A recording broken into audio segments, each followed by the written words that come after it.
तो थर्मोडायनामिक्स में last time हमने देखा था coefficient of performance of refrigerator, और coefficient of performance of refrigerator जो है वो कुछ इस प्रकार से था कि जिस ये सिंबल है coefficient of performance, it is equal to QC by W।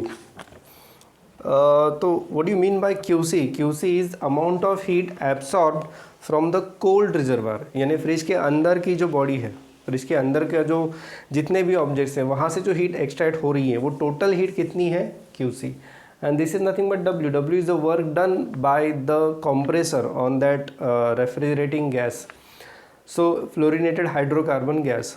सो हम यहाँ पे ये एक्सपेक्ट करते हैं कि compressor should do minimum work, so and the heat absorbed by the cooling gas should be maximum, तभी जाके हम बोल सकते हैं कि इट इज़ वर्किंग एफिशिएंटली।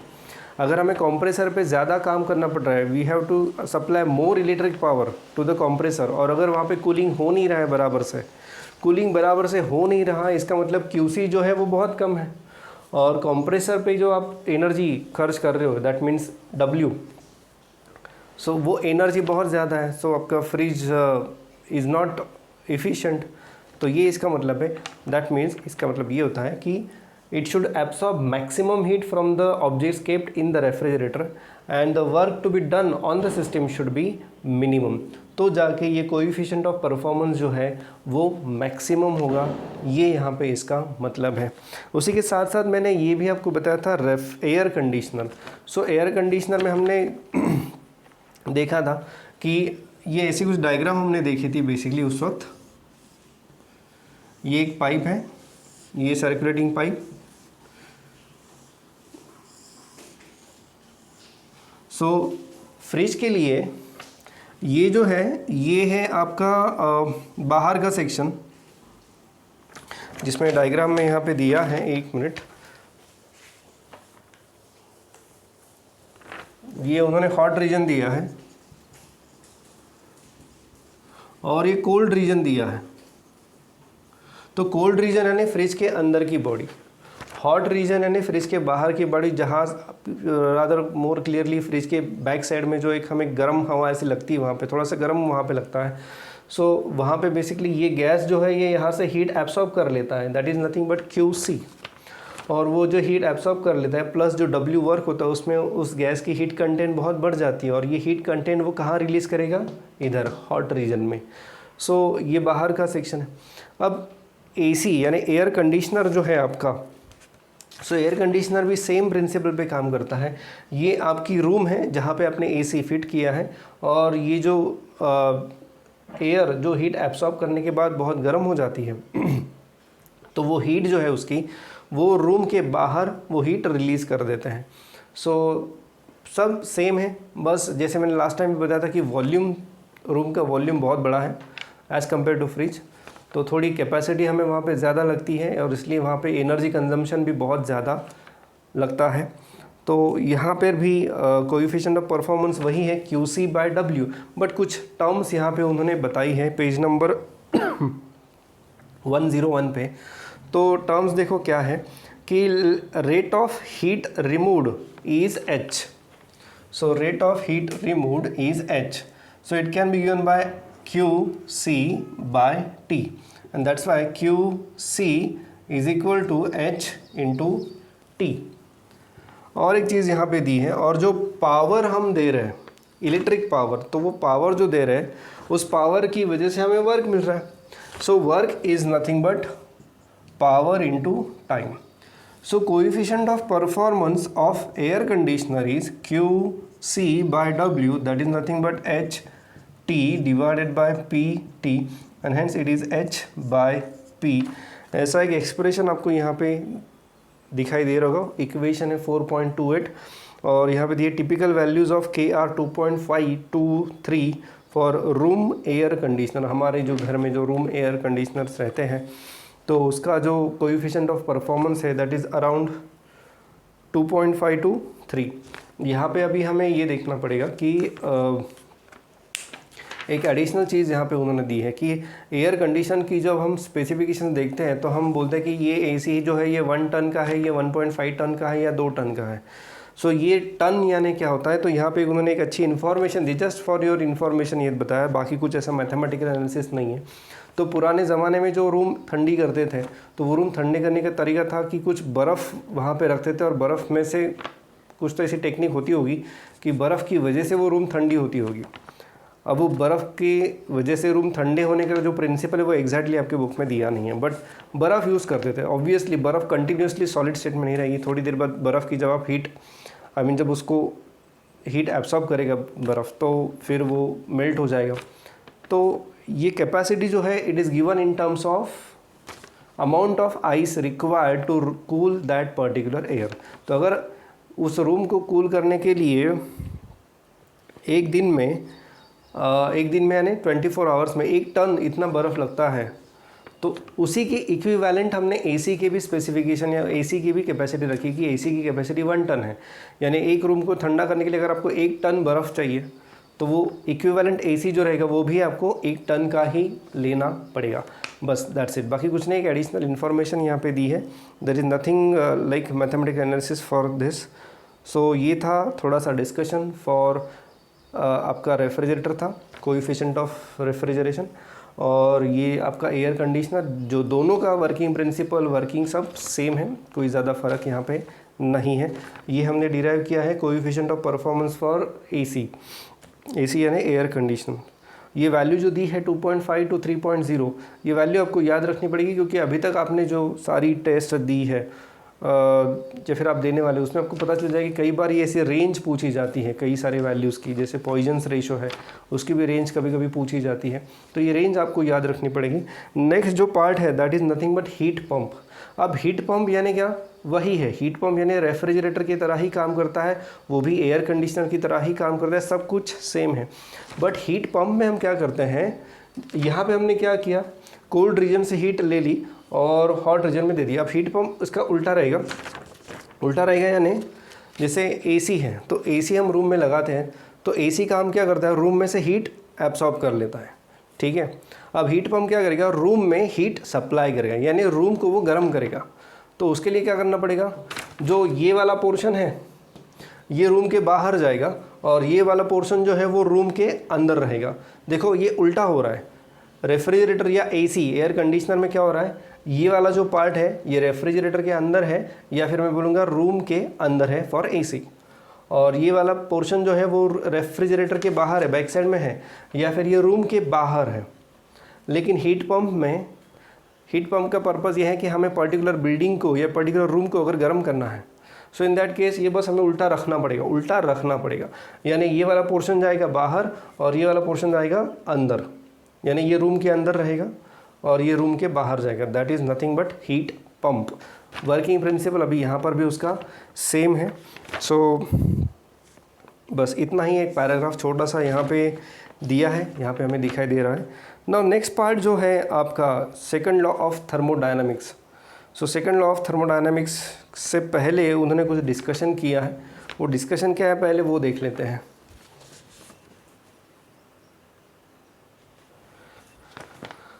अब ये सेकंड लॉ ऑफ थर्मोडायनामिक्स देखने से पहले उन्होंने बहुत सारा डिस्कशन किया, उसमें से क्या उन्होंने बताया है वो पहले देख लेते हैं। ये बताइए मुझे कि अगर कोई गाड़ी का इंजन आप बना सकते हो, जो इंजन गाड़ी चलेगी तो सही लेकिन वो गाड़ी का इंजन गर्म ही ना हो, ऐसा पॉसिबल है? बिल्कुल पॉसिबल नहीं है, क्योंकि कितनी भी अच्छी फ्यूल इफ़िशिएंट गाड़ी रहे, कितनी भी अच्छी रहे, बट फिर भी उसका इंजन गर्म होता ही है। इसका मतलब ये है कि जो भी हीट आप जनरेट करो, हीट कैसे जनरेट करते हो आपको याद होगा, पिस्टन सिलेंडर असेंबली, ये पिस्टन है और यहाँ से हम पेट्रोल एयर मिक्सचर अंदर लेते हैं और ये स्पार्क प्लग है यहाँ पे, और ये स्पार्क प्लग एक स्पार्क क्रिएट करता है और वहाँ पे हीट जनरेट होती है। तो क्या ये पॉसिबल है कि हम ये हीट को बाहर ही ना जाने दें और पूरी की पूरी हीट 100% हीट जो है that is used to do the work? ऐसा पॉसिबल नहीं है। गाड़ी का इंजन गर्म हो रहा है, इसका मतलब ये है कि जो आप हीट यहाँ पे जनरेट कर रहे हो उसमें से कुछ हीट जो है वो वर्क करने के लिए यूज़ हुई है और बाकी हीट जो है वो सराउंडिंग को दी गई है। यानी यहाँ पे ऐसा बिल्कुल ही पॉसिबल नहीं है कि आप 100% हीट वर्क में कन्वर्ट करो, दिस इज़ नॉट पॉसिबल। और एक चीज़ मैं बता देता हूँ, ये आपका रेफ्रिजरेटर का जो अभी बहुत रफ डायग्राम बनाई है, डिटेल में नहीं है, पिछले लेक्चर में मैंने बनाई थी। ये आपका रेफ्रिजरेटर है, ये अंदर ये इवेपोरेटर कॉइल है और ये सराउंडिंग है उसके बाहर का स्ट्रक्चर है, बाहर उसका कंप्रेसर भी रहता है। अब ये गैस कंप्रेस होने के बाद ये लिक्विड फेज में कन्वर्ट होता है। लिक्विड फेज में आने के बाद थोड़ा सा ये एक्सपांशन वॉल जो है, मैंने आपको बताया था कि यहाँ पे लिक्विड प्लस गैस ऐसा एक मिक्सचर बन जाता है। थोड़ा सा जो लिक्विड है वो इवेपोरेट हो जाता है और ये मिक्सचर फिर यहाँ से अंदर आके फ्लो होते होते अंदर की पूरी हीट जो है वो एब्सॉर्ब कर लेगा और हीट एब्सॉर्ब करने के बाद जो बचा हुआ लिक्विड है वो भी वेपराइज हो जाता है और थोड़ा सा उसका टेम्परेचर भी बढ़ जाता है। उसके कारण ये और रादर ये साइकिल इसी तरह से चलता रहता है। तो बिना कॉम्प्रेस किए क्या ये साइकिल हम ऐसे चला सकते हैं? क्योंकि अगर आप उसे कॉम्प्रेस ही नहीं करोगे तो वो जो गैस है वो लिक्विड स्टेट में कन्वर्ट ही नहीं होगा और अगर वो लिक्विड स्टेट में कन्वर्ट ही नहीं हुआ तो फिर यहाँ से हीट एब्सॉर्ब करने के लिए यानी इवेपोरेशन के लिए जो उसको हीट की ज़रूरत है, तो इवेपोरेट कब होगा? जब वो लिक्विड स्टेट में आएगा। अब अगर यहाँ पे वो लिक्विड स्टेट में आया ही नहीं है तो इवेपोरेट होने के लिए इतनी हीट, जितनी हीट वो एब्सॉर्ब करेगा उतनी कर ही नहीं पाएगा। इसका मतलब ये है कि एज लॉन्ग एज आप ये वर्क कर रहे हो, ये कंप्रेसर जब तक वर्क कर रहा है तब तक ये फ्रिज ठंडा होते रहेगा। जब इसका वर्क ख़त्म हो जाएगा ये ठंडा नहीं होगा। तो ये दो कंसेप्ट हैं, एक तो है हीट इंजन की कि यहाँ पे आप 100% हीट जो है वो वर्क में कन्वर्ट नहीं कर सकते और आप यहाँ पे बिना वर्क किए हीट एब्सॉर्ब नहीं कर सकते। यानी आप यहाँ पे इफ़िशेंसी जो है वो 100% ला नहीं सकते और यहाँ पे जो कोएफिशिएंट ऑफ परफॉर्मेंस है K is equal to QC by W, अगर मैं W 0 करूँ तो यहाँ पे इन्फिनिटी K इज़ इन्फिनिटी हो जाएगा विच इज़ नॉट पॉसिबल। तो ये दो केसेस जो है efficiency can not be 100% and the coefficient of performance of refrigerator और air conditioner can not be infinity. ये दो केसेस प्रूव होती हैं। हालांकि हमने कई बार देखा है कि आइडियल कंडीशंस में भी हमने बात की है, बट यहाँ पे सेकंड लॉ ऑफ थर्मोडायनामिक्स जो है वो अभी क्यों ज़रूरी है? तो ये दो कारणों की वजह से ये ज़रूरी है। यहाँ पे एक और चीज़ दी है, 2 पॉइंट्स दिए हैं कि why second law of thermodynamics is important. पहला तो ये कि फर्स्ट लॉ ऑफ थर्मोडायनामिक्स जो है, फर्स्ट लॉ ऑफ थर्मोडायनामिक्स क्या है? Q is equal to work done plus change in internal energy. Q is equal to work done plus change in internal energy. जो heat आप system को दे रहे हैं that is utilise to do some work and some internal energy is change. So ये जो law है ये हमें बिल्कुल ये आइडिया नहीं देता कि heat is flowing from hot object to cold object या cold object to hot object. Heat का फ्लो है यानी वो जो डायरेक्शन है वो कहाँ पे, उसके बारे में कोई भी आइडिया हमें ये फर्स्ट लॉ ऑफ थर्मोडायनामिक्स नहीं दे रहा है। It does not tell us whether any particular process can actually occur, यानी यही बात बता रहे हैं। Actually according to the first law, second जो पॉइंट है बी पॉइंट, पेज नंबर 102 की बात चल रही है। According to the first law we could convert all 100% of heat available into work। यानी अगर मैं ये एज्यूम करूँ कि ये जो प्रोसेस है ये वाली, ये आइसोथर्मल प्रोसेस है। अगर ये आइसोथर्मल प्रोसेस है तो टेम्परेचर आपका कांस्टेंट है। अगर आपका टेम्परेचर यहाँ पे कांस्टेंट है इसका मतलब ये होता है कि change in internal energy is equal to 0, क्योंकि टेम्परेचर कांस्टेंट है, इंटरनल एनर्जी चेंज नहीं होगी। So if change in internal energy is 0 that means यहाँ से आप देखो Q is equal to W, यानी जितनी हीट आपने दी है that is completely converted into work. तो क्या ये पॉसिबल है? ये पॉसिबल नहीं है। But first law of thermodynamics जो एज्यूम करता है वो एज्यूम करता है कुछ ideal cases which do not exist. तो इसीलिए हमें एक और थर्मोडायनामिक लॉ की ज़रूरत पड़ती है। स्टेटमेंट हम आगे देखने वाले हैं। तो ये दो कारणों की वजह से, पहला तो ये कि ये किसी प्रोसेस के बारे में आइडिया नहीं देता। प्रोसेस यानी ये स्पॉन्टेनियस प्रोसेस है, रिवर्सिबल प्रोसेस है या कौन सी प्रोसेस है। और डिटेल में बताना जाए तो ये प्रोसेस में हीट जो है वो higher temperature to lower temperature जा रही है या lower temperature to higher temperature जा रही है, इसके बारे में कोई भी आइडिया नहीं दी जा रही है। दूसरा पॉइंट ये है कि अकॉर्डिंग टू दिस लॉ अगर मैं बोलता हूँ कि प्रोसेस इज आइसोथर्मल, तो आइसोथर्मल प्रोसेस है, in that case change in internal energy जो है वो 0 होगा। अकॉर्डिंग टू दिस इक्वेशन फिर Q is equal to W आ जाएगा, यानी जितनी हीट आपने दी है वो पूरी की पूरी हीट कहाँ यूटिलाइज हुई? To do the work which is not possible. गाड़ी का इंजन गर्म होना ही है किसी भी हालत में। तो इसी कारण ये दो कारणों की वजह से आपको एडिशनल लॉ की ज़रूरत पड़ती है, that is nothing but second law of thermodynamics. अब और चीज़ें उन्होंने बताई है यहाँ पे कि second law of thermodynamics statement है।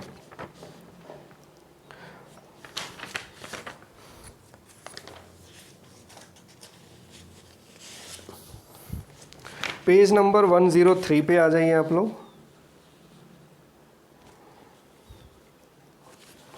और वो स्टेटमेंट कुछ इस प्रकार से है। पेज नंबर 102 से 103 के बीच में ये स्टेटमेंट है।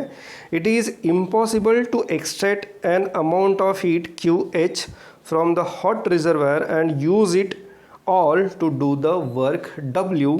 Some amount of heat QC must be exhausted to the cold reservoir. This prohibits the possibility of perfect heat engine. No, what do you mean by perfect heat engine? Perfect heat engine यानी जिसकी efficiency रहेगी 100%, but ऐसा heat engine possible नहीं है। उसका कारण आपको पता है कि इंजन गर्म होता है, इंजन गर्म होता है, इसका मतलब some heat is given to the surrounding यानी कोल्ड रिजर्वायर। सो पहली स्टेटमेंट आपको समझ में आई, जो मैंने बताया वही है। क्या? Q cannot be equal to W, यानी जितनी हीट आपने दी है वो पूरी की पूरी हीट जो है वो वर्क में कन्वर्ट नहीं हो सकती। ये उनको इस स्टेटमेंट में लिखना है। स्टेटमेंट थोड़ी सी कॉम्प्लेक्स है, बट स्टेटमेंट आपको याद करनी पड़ेगी, क्योंकि सिंपल एक स्टेटमेंट भी पूछी जा सकती है 1 मार्क के लिए। ये जो स्टेटमेंट है it is Kelvin Planck statement. ये जो स्टेटमेंट है इसको हम कहेंगे Kelvin Planck statement. Page number 103 पे दी है, और इसको ऐसा भी दिया है कि this is the first form of second law of thermodynamics. तो क्वेश्चन ऐसा आएगा, 3 प्रकार से आएंगे क्वेश्चन। पहला तो बहुत सिंपल है, state second law of thermodynamics. दूसरा, state first form of second law of thermodynamics. तीसरा, state Kelvin Planck statement of second law of thermodynamics. तो ये 3 प्रकार से ये स्टेटमेंट आ सकती है। स्टेटमेंट तो एक ही है, वो आपको याद रखनी है। I hope statement is self explanatory. जो मैंने अभी बात की है वही यहाँ पे उन्होंने स्टेटमेंट में बताया है। तो ये एक स्टेटमेंट है, और कुछ डायग्राम आपको दिखाई दे रही है 4.25 A एंड B। तो 4.25 A एंड B, 4.25 A हमने ऑलरेडी देखी है। 4.25 A है क्या? आपको याद होगा हमने हीट इंजन जब पढ़ा था, तो हीट इंजन में ये हॉट रिजर्वायर था, और ये है आपका कोल्ड रिजर्वायर, और इसमें जो हीट टोटल जो मिली है आपको वो है QH। Out of that some heat is given to do the work, and some heat is given to the cold reservoir. ये वो डायग्राम थी, पर ऐसा तो पॉसिबल है नहीं कि कोल्ड रिजर्वायर को हीट गई नहीं और पूरी की पूरी हीट जो है वो कहाँ कन्वर्ट हो गई? वर्क में। This is diagram 4.25B। So this is not possible. ठीक है। दूसरा जो स्टेटमेंट है that is related to refrigerator. पहली जो स्टेटमेंट थी that was related to heat engine, अब दूसरी जो स्टेटमेंट है that is related to refrigerator. तो वो स्टेटमेंट क्या है वो भी देख लेते हैं। It is page number 103, left side वाला लास्ट पैराग्राफ है। It is not possible for heat to flow from colder body to a warmer body without any work having been done to accomplish this flow. जी, ये refrigerator है और ये है आपका surrounding. तो क्या रेफ्रिजरेटर मान लो लोअर टेम्परेचर पे है और ये सराउंडिंग जो है वो हायर टेम्परेचर पे है। इज़ इट पॉसिबल कि ये हीट जो है इसके अंदर वो अपने आप लोअर टेम्परेचर से हायर टेम्परेचर पे जाए? नहीं, ये पॉसिबल नहीं है। कब तक पॉसिबल नहीं है? जब तक कि हम कुछ एक्सटर्नल वर्क ना करें, and work is done by this compressor. तो जब तक हम कोई एक्सटर्नल वर्क नहीं करते, उस वर्क के बिना ये हीट जो है वो लोअर टेम्परेचर से हायर टेम्परेचर पे जा नहीं सकती। सिमिलर टू ये, इसके लिए मैंने एक सिंपल एग्जांपल भी दिया था। वो एग्जांपल कुछ इस प्रकार से था कि पानी जो है वो लोअर हाइट से हायर हाइट पे जा नहीं सकता unless and until we use some water pump. तो वाटर पंप क्या करेगा? It will do some work. तो वो वर्क के बिना पानी लोअर हाइट से हायर हाइट में जा नहीं सकता। उसी प्रकार से ये हीट जो है it cannot flow from lower temperature to higher temperature unless and until we do some work on that particular task. तो ये था सेकंड लॉ ऑफ थर्मोडायनेमिक्स की second form. It is second form of second law of thermodynamics. It is also called as Clausius statement. Clausius statement page number 103 पे देखो नाम दिया है Clausius statement. Second form and Clausius statement थोड़ा mark कर लो आप। ये स्टेटमेंट जो दी है उसको भी अच्छी तरह से हाईलाइट कर दो, क्योंकि ये स्टेटमेंट्स आपको आ सकती है 2 मार्क्स के लिए, दोनों स्टेटमेंट्स आ सकती है, 1 मार्क के लिए कोई भी एक स्टेटमेंट आपको पूछी जा सकती है। और यहाँ पर भी रेफ्रिजरेटर में भी एक इसी तरह का की एक डायग्राम है। वो डायग्राम कुछ इस प्रकार से है कि ये हॉट रिजर्वायर, ये cold reservoir, and we have to do some work.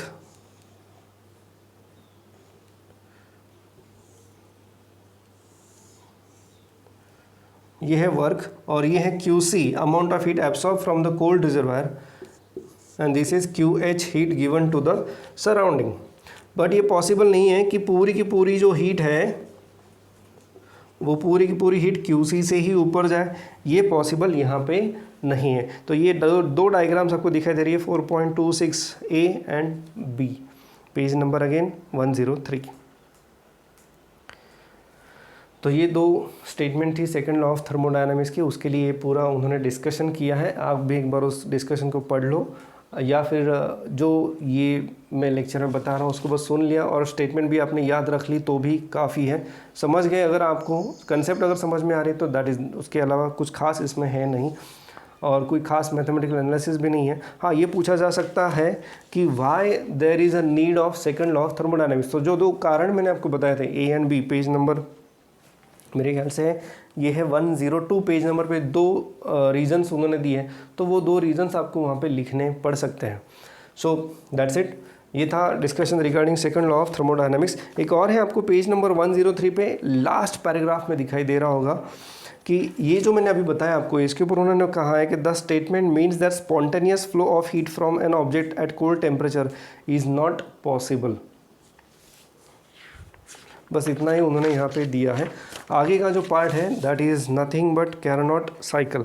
But Carnot cycle से पहले, Carnot cycle and Carnot engine, इससे पहले रिवर्सिबिलिटी इन थर्मोडायनामिक्स, इसके बारे में हमें थोड़ा सा देखना पड़ेगा।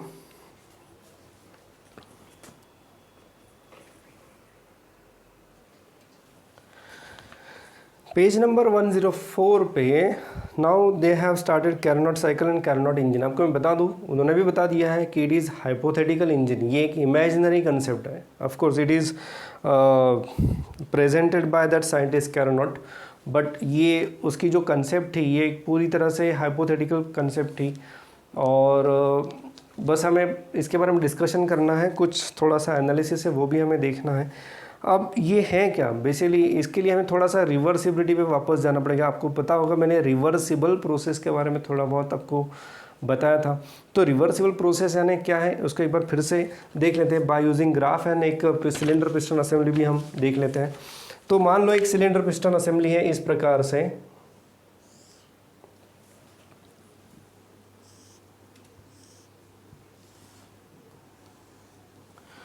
और अब ये इसके अंदर एक गैस है और वो गैस जो है मान लो कि एक्सपांड हो रहा है। तो गैस एक्सपांड हो रहा है, तो इनिशियल प्रेशर इज P1, यानी दिस इज इनिशियल कंडीशन, वो ये है P1, V1 and T1। This is initial pressure, initial volume, initial temperature. Gas expand हुआ। अब ये जो प्रोसेस है ये बहुत ही छोटी छोटी स्टेप्स में होती है, ये कंटिन्यूस एकदम से एक्सपांड नहीं होगा, ये बहुत स्लोली एक्सपांड होगा। सो इन दैट केस मान लो पिस्टन एक्सपांड होके यहाँ तक आ गई। सो फाइनल कंडीशन या फिर फाइनल पोजीशन, उसमें प्रेशर है P2, V2 एंड T2। लेकिन ये जो डिफरेंस हुआ है ये बहुत ही छोटा सा डिफरेंस है और ये पिस्टन मान लो एक्सपांड हो रही है, गैस एक्सपांड हो रहा है, पिस्टन यहाँ से यहाँ तक भी गई, तो ये यहाँ से यहाँ तक जाने के लिए उसको इनफाइनाइट नंबर ऑफ स्टेप्स लेंगे। यानी क्या, पहले प्रेशर P1 था, पिस्टन यहाँ पे थी, अब पिस्टन थोड़ी ऊपर गई, यहाँ पे आ गई, तो ये जो डिस्टेंस है यहाँ आने के बाद वो पिस्टन फिर से रुक जाएगी, फिर से थोड़ी देर बाद पिस्टन ऊपर जाएगी, फिर रुकेगी, फिर ऊपर जाएगी, फिर रुकेगी। ये this will be done in infinite number of steps, और ऐसा हो रहा है। इसका मतलब ये है सबसे पहले और एक चीज़ कि P1 is approximately equal to P2। Of course थोड़ा सा डिफरेंस यहाँ पे रहेगा, बट ये इनफाइनाइटेसिमली स्मॉल डिफरेंस है। और यही आपको दिया है यहाँ पे उन्होंने पेज नंबर 104 पे कि the difference between state variables into is infinitesimally small, यानी ये दो स्टेट में जो डिफरेंस है ये बहुत ही कम है। स्टेट वेरिएबल यानी आपके प्रेशर, वॉल्यूम, टेम्परेचर। सो यहाँ पे मैं बोल सकता हूँ कि V1 is approximately equal to V2 and T1 is approximately equal to T2। यानी ये पिस्टन यहाँ से यहाँ आ गई और रुक गई। इसका मतलब ये है कि now the system is in thermal equilibrium with the surrounding. System is in thermal equilibrium with the surrounding. और ये बार बार ऐसा हो रहा है, और ये बहुत ज़्यादा स्टेप में होगा, इनफाइनाइट नंबर ऑफ स्टेप्स में होगा। यानी मैं ये बोल सकता हूँ कि as the system is in thermal equilibrium with the surrounding, इसका मतलब ये हो रहा है कि there is no heat exchange between system and surrounding. As there is no heat exchange between system and surrounding, और फिर भी ये गैस जो है वो एक्सपांड हो रहा है। इसका मतलब ये है कि ये जो प्रोसेस है ये एडियाबैटिक प्रोसेस है। आपको याद होगा एडियाबैटिक प्रोसेस यानी जिसमें हीट ट्रांसफ़र नहीं होता। एडियाबैटिक प्रोसेस में सिस्टम एंड सराउंडिंग में हीट ट्रांसफ़र नहीं होगा। There will not be any heat exchange between system and surrounding, यानी सिस्टम से हीट बाहर नहीं जाएगी और सराउंडिंग से भी हीट सिस्टम के अंदर नहीं आएगी, और फिर भी ये एक्सपांशन हो रहा है। तो इस तरह के प्रोसेस को हम कहते हैं एडियाबैटिक प्रोसेस। क्यों है ये एडियाबैटिक, क्यों है, हीट एक्सचेंज ज़ीरो क्यों है, वो भी मैंने बताया कि ये बहुत ही इनफाइनाइट नंबर ऑफ स्टेप्स में होगा। यानी ऐसा मान लो कि ये गैस को यहाँ से इतना ऊपर जाने के लिए एडिशनल हीट की ज़रूरत ही नहीं है, और जो भी हीट है वो बहुत ही छोटी सी है। So approximately we can assume that the system is in thermal equilibrium with the surrounding. So ये एक बात हो गई, ये रिवर्सिबल प्रोसेस। ना why it is reversible process, तो मान लो ये प्रोसेस, ये गैस ऐसा एक्सपांड हुआ, तो ये प्रेशर वॉल्यूम कर्व है, और इसका जो ग्राफ है वो इस तरह से रहेगा। यानी वॉल्यूम बढ़ रहा है, प्रेशर कम हो रहा है। और अगर मैं इस नाउ रिवर्सिबल, ये मैंने पहले भी आपको बताया था, पहले भी एक क्लास में बताया था कि रिवर्सिबल सिस्टम यानी कि अगर मैं इसको A to B लेके जा सकता हूँ, और अब मुझे इसको अगर B to A लेके जाना है, so it is possible and it is possible on same path. तो अगर A to B ये ऐसे आ रहा है तो B to A भी ये सेम पाथ पे वापस जाएगा। उसके लिए उसको अलग किसी पाथ की ज़रूरत नहीं है। और अगर ये ऐसा हो रहा है, इसका मतलब ये है कि there are no friction losses और any other kind of losses present in this system. फिर से एक बार बता रहा हूँ कि अगर मैं A to B जा रहा हूँ और इट इज़ पॉसिबल कि मुझे अभी ये गैस एक्सपांड हुआ है, मुझे इस गैस को वापस से कंप्रेस करना है, तो गैस को कंप्रेस करना है तो मैं इसी पाथ पे जाऊँगा। और अगर ये पॉसिबल है, यानी मुझे किसी एडिशनल एनर्जी की यहाँ पे ज़रूरत नहीं है, और अगर ये पॉसिबल है, इसका मतलब ये है कि कोई ज़्यादा फ्रिक्शनल लॉस या कुछ अदर तरीके के जो लॉसेस रहते हैं वो आपके इस सिस्टम में नहीं है। और अगर इस तरह की सिस्टम है तो इस तरह की प्रोसेस को या इस तरह की सिस्टम को कहते हैं रिवर्सिबल प्रोसेस। ये यहाँ पे उन्होंने दिया है। ऑफकोर्स यहाँ पे कुछ खास दिया नहीं है। रिवर्सिबल प्रोसेस उन्होंने पहले भी जब डिफ़ाइन किया था तब उन्होंने ये सारा मटेरियल जो है वो आपको बताया था। सो ये रहती है आपकी रिवर्सिबल प्रोसेस। तो maximum efficiency of heat engine and Carnot cycle. तो in Carnot engine there are basically two processes. ये जो कैरनोट इंजन है उसमें दो प्रोसेस हैं। ये इसके लिए हमें एक ग्राफ मैंने ड्रॉ किया था, इसके लिए हीट इंजन के लिए। वो ग्राफ हमें फिर से एक बार देखना पड़ेगा, बट एनीवे वो मैं आपको बाद में बता देता हूँ ग्राफ। सबसे पहले ये रिवर्सिबिलिटी की जो कंसेप्ट है ये अगर आपको समझ में आ गई है तभी हम थोड़ा सा आगे बढ़ सकते हैं। सो फिर से एक बार बताओ, रिवर्सिबल प्रोसेस मैंने यहाँ पे एज्यूम किया कि गैस एक्सपांड हो रहा है, गैस एक्सपांड हो रहा है, इस तरीके से पिस्टन ऊपर जा रही है। सो इनिशियल स्टेट अगर A है तो फाइनल स्टेट रहेगी B। गैस एक्सपांड होने से प्रेशर कम हो जाएगा और वॉल्यूम बढ़ेगा। अगर मैं A to B इस पाथ पे आ रहा हूँ, अब मुझे गैस को वापस से कंप्रेस करना है। अगर मुझे गैस को कंप्रेस करना है तो कंप्रेस करने के लिए मैंने कोई तो एक पर्टिकुलर प्रोसेस यूज़ कर ली, बट कंप्रेस करते वक्त अगर मुझे वापस से सेम स्टेट वेरिएबल्स मिल रहे हैं, यानी प्रेशर एंड वॉल्यूम की सेम वैल्यूज़ मिल रही है, यानी I am retracing the graph in that case, तो ये प्रोसेस को जो है मैं बोल सकता हूँ इट इज़ रिवर्सिबल प्रोसेस। और एक चीज़, एक कंक्लूजन यहाँ पे मैंने अभी भी बताया था कि ये जो स्टेप होगी, ये प्रोसेस जो होगी, it will be in infinite number of steps. तो हर वक्त पिस्टन थोड़ी ऊपर जाएगी, रुकेगी, फिर थोड़ी ऊपर जाएगी, फिर रुकेगी। यानी यहाँ पे हो ये रहा है कि there is a continuous equilibrium between the system and surrounding, thermal equilibrium. और अगर ये थर्मल इक्विलिब्रियम है so that mean there is no heat exchange between system and surrounding, there is no heat exchange between system and surrounding. यानी ये जो reversible process है it should be adiabatic process, क्योंकि adiabatic process में किसी भी प्रकार की हीट एक्सचेंज नहीं होती सिस्टम में और आपके सराउंडिंग में। तो ये था एक कंक्लूजन रिगार्डिंग रिवर्सिबल प्रोसेस। अब ये अगर समझा है तो हम आगे बढ़ते हैं कैरनॉट इंजन के लिए नेक्स्ट सेशन में। So for today that's it.